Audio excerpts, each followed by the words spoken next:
शख्स है, मस्जिद का मुअज्जिन है, उसका नाम मुबारक है। मुबारक एक खूबसूरत जवान है, इसलिए कि खूबसूरती जो है वो गरीबी और अमीरी की बुनियाद पर नहीं मिला करती, बल्कि अल्लाह जिसे चाहता है हुस्न अता करता है।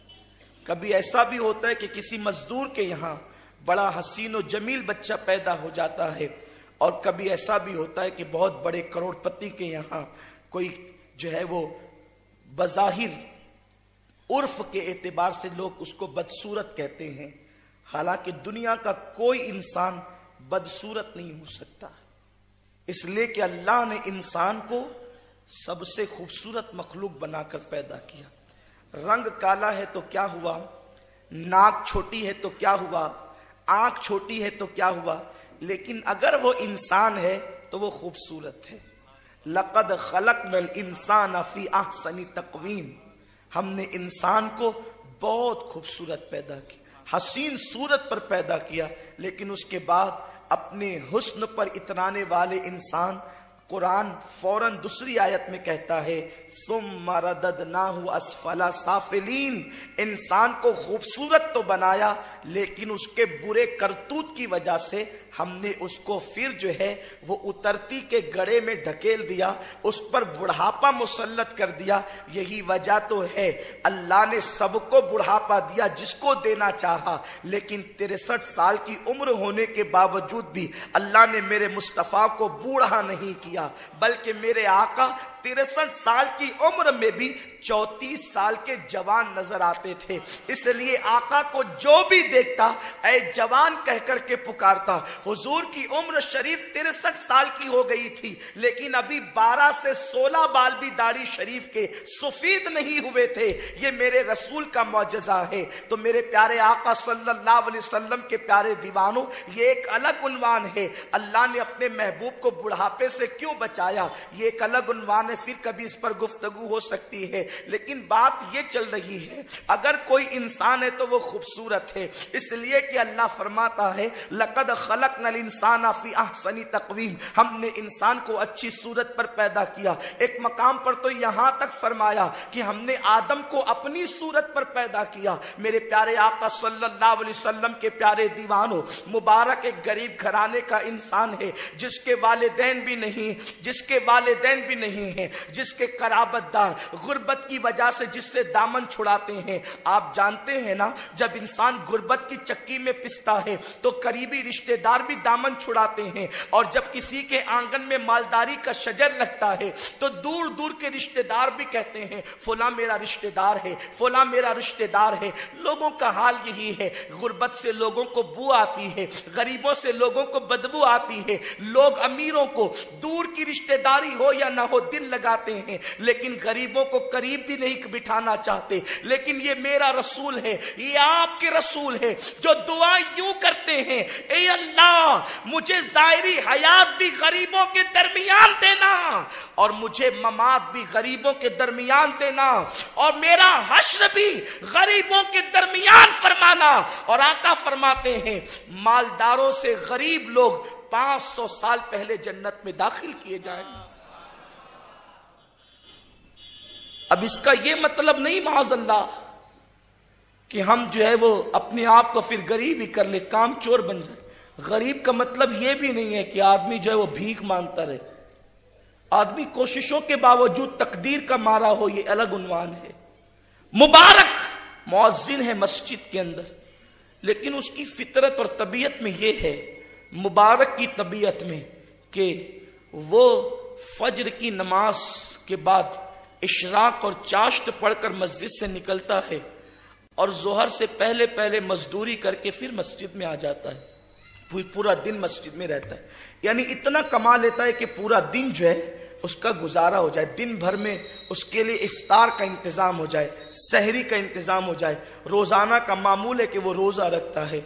एक दिन मस्जिद के इमाम, जो हुकूमत की तरफ से, बादशाह की तरफ से काजी शहर मुकर्रर किए गए थे, यानी काजी शहर का मतलब चीफ जस्टिस उस जमाने का होता था, जो जज हुआ करता था, फैसले करता था। जो मस्जिद का इमाम था वही जज भी था। मुअज्जिन साहब जवान थे, वजीफे में मसरूफ थे। काजी साहब को ख्याल आया मेरी बेटी जवान हो गई है, जवान बेटी का रिश्ता देखना चाहिए कि कहीं मेरी बेटी की शादी हो जाए। इस ख्याल के अंदर दिमाग दौड़ाने लगे, बेटी को दूं तो कहां दूं। फिर ख्याल आया कि मुबारक से बेहतर रिश्ता कौन सा हो सकता है।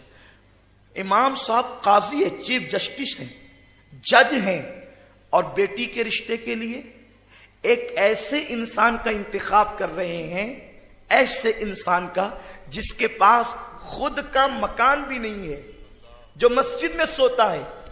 लेकिन बस फिक्र क्या है, उस जमाने के अंदर बेटियों को मालदारों के हवाले नहीं किया जाता था सिर्फ। यकीनन हर आदमी की ख्वाहिश है कि मेरी बेटी खुशहाल घराने में रहे, होना चाहिए, लेकिन हलाल और हराम तो देखो। ऊंची बिल्डिंग देख ली, ये नहीं देखा कि हलाल कमाता है कि हराम कमाता है। खुश अकीदा है या बदअकीदा है। बस आजकल माल माल माल। वक्त का काज़ी शहर अपनी बेटी के रिश्ते के लिए मुबारक का इंतखाब करता है और खुद से मुबारक शादी क्यों नहीं करते। हजरत मेरा तो मकान भी नहीं है, मुझे बेटी कौन देगा। मुबारक अगर तुम हौसला करो, हिम्मत करो, तो तुम्हारी शादी बहुत अच्छे घराने में हो सकती है। मुबारक ने कहा मगर हजरत मुझे देगा कौन। तो काजी साहब ने बगैर झिझक के कहा मैं दूंगा, मेरी बेटी का निकाह मैं तेरे साथ कर दूंगा, इसलिए कि मैं तेरा किरदार देख रहा हूं, तेरा कैरेक्टर देख रहा हूं, तेरा अंदाजे जिंदगी देख रहा हूं। मैं अपनी बेटी का निकाह तेरे साथ करूंगा। कोई अगवा पिछुआ नहीं, बल्कि बस एक सुसर होने वाला खड़ा है, होने वाला दामाद है, और दोनों के दरमियान बात तय हो रही है। मुबारक ने शर्मा कर कहा हजरत लेकिन ये मखमल में टाट का पेवन कैसा लगेगा।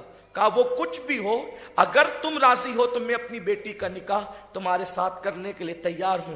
तुम मकान का इंतजाम कर लो, किराए का कोई मकान देख लो। मुबारक ने कहा बहुत अच्छा। इंतजाम में लग गए, मस्जिद के करीब में किराए का मकान मिल गया। इतने इतने देने होंगे और फिर इतने रुपये जो है वो आपको रोजाना के हिसाब से अदा करने होंगे। अब ये है मुबारक का निकाह हो गया। मुबारक का निकाह हुआ। काजी साहब अपनी खूबसूरत चांद सी बेटी को शाम के वक्त मुबारक के उसी झोपड़े में पहुंचा देते हैं और उसके बाद वापस अपने महल की तरफ पलट जाते हैं। फज्र की नमाज में जब मुबारक नमाज के लिए आए तो चेहरे पर ना नींद का कोई असर था, न किसी और चीजों का असर था। वो लोग अहलुल्लाह थे, अल्लाह वाले थे, जो चेहरे देख करके रातों की दास्तानें पढ़ लिया करते थे। उसी को कहते हैं लिफाफा देखकर मजमून का पढ़ लेना। मुबारक को देखकर काजी साहब ने कहा बेटे मुबारक आसार कुछ अच्छे नहीं हैं। उन्होंने कहा हुजूर क्या फरमाते हैं, अब आप सुसर हो गए तो बाप के कायम मुकाम हो गए। पहले ही इमाम और आलिम की हैसियत से, काजी व चीफ जस्टिस की हैसियत से आप मेरे लिए बड़े मोहतरम थे, लेकिन अब बाप के कायम मुकाम है तो आप हुक्म फरमाए कि आसार किस बात पर अच्छे नहीं है। तो काजी साहब ने कहा ठीक है, घर आकर के तफ्तीश के बाद गुफ्तगू होगी। सुबह के वक्त घर आए, बेटी से तन्हाई में मुलाकात की और उसके बाद मुबारक पर बरहम हो गए। मुबारक एक तो मैंने तुझे तेरी गुर्बत के बावजूद भी अपनी बेटी का निकाह तेरे साथ किया और तूने मेरी बेटी से मुलाकात भी ना की, वजीफे ज़ौजियत भी अदा ना किया। क्या मेरी बेटी के अंदर कोई नक्स था, मेरी बेटी में कोई ऐब था, मेरी बेटी के अंदर कोई कमी थी? चांद जैसी बेटी से तूने कुर्बत नहीं की। मुबारक क्या तुझे मालूम नहीं कि शादी की पहली रात वस्ल की रात होती है, दो दिलों के मुलाकात की रात होती है, दिल के आंगन में वस्ल के पौधे लगाने की रात होती है। तो मुसल्ला बिछाकर पूरी रात इबादत करता रहा।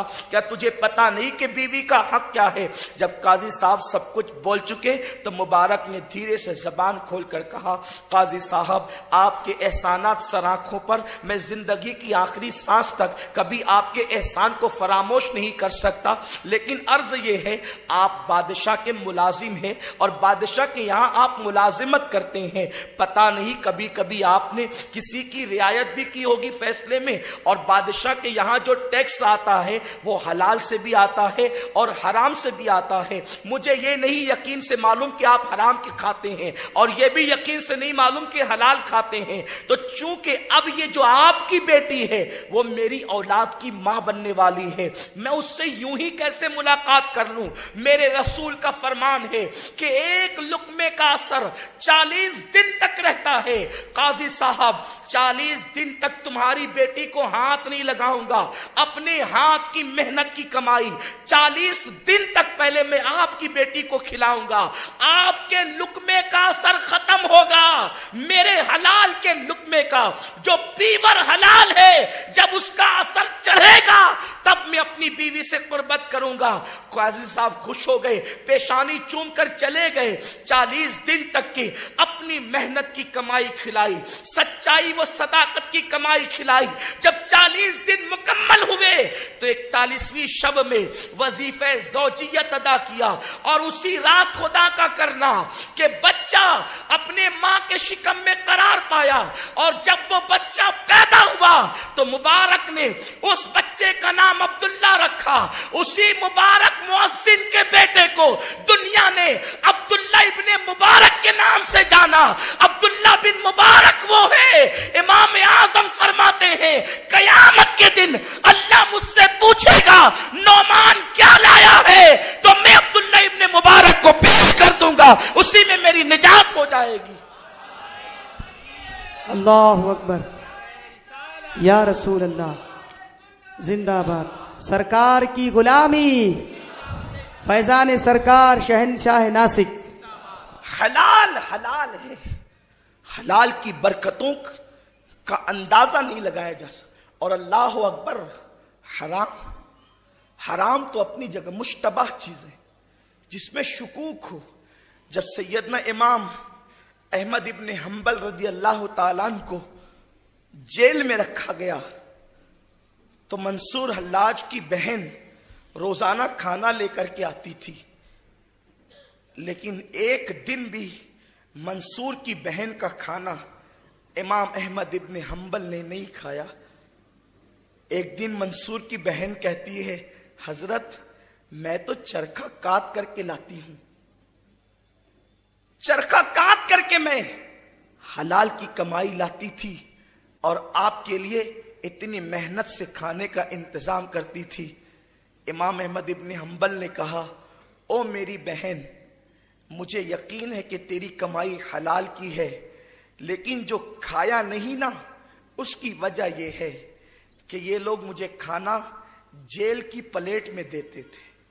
तेरा खाना हलाल था लेकिन जेल की प्लेट हलाल रुपए से थी या हराम से ये मुझे नहीं मालूम था, इसलिए हलाल खाने को भी मैंने मुश्तबह प्लेट में खाना पसंद नहीं किया। मेरे प्यारे आका सल्लल्लाहु अलैहि वसल्लम के प्यारे दीवानों, आज हमारी इबादतें, आज हमारी नमाजें जो कमा कहू हमें फैज नहीं पहुंचा पा रही है, उसकी वजह यह है कि वो नमाज ही क्या है। ऐसी नमाज को तो सूफिया ने मुर्गे की चोंच का जमीन पर ठोंक मारना कहा है। नमाज क्या है? कुरान कहता है नमाज के लिए, इन्ना सलाता तन्हा अनिल फहशाई वल मुनकर। बेशक, कुरान कह रहा है बेशक, कोई शक, कुरान की तो हर बात बेशक है, उसके बावजूद भी कुरान कह रहा है बेशक। अगर कुरान बेशक ना भी कहे, उसकी हर बात बेशक है, उसकी किसी बात में शक नहीं है, उसकी हर बात यकीनी है। बेशक नमाज हर बुराई से, हर बुरी बात से रोक लेती है, फिर हमारी नमाज हमें क्यों बुराई से नहीं रोकती? इधर मस्जिद से निकले, उधर झूठ बोल करके सौदा किया, इधर मस्जिद से निकले, उधर किसी की गीबत की, इधर मस्जिद से निकले, उधर हराम की तरफ बढ़े। बल्कि कल तक यह कहा जाता था कि मस्जिद से निकले तो ऐसा किया, अब मस्जिद से निकले नहीं, लोग मस्जिद ही में गुनाह करते हैं। वो कौन सा जुर्म है आज जो मस्जिद में नहीं होता, इल्ला माशाअल्लाह। तो नमाज का कसूर नहीं है। जो हमारे पेट के अंदर जो गंदगी जा रही ना, लुक्मे हराम, ये उसकी नहूसत है।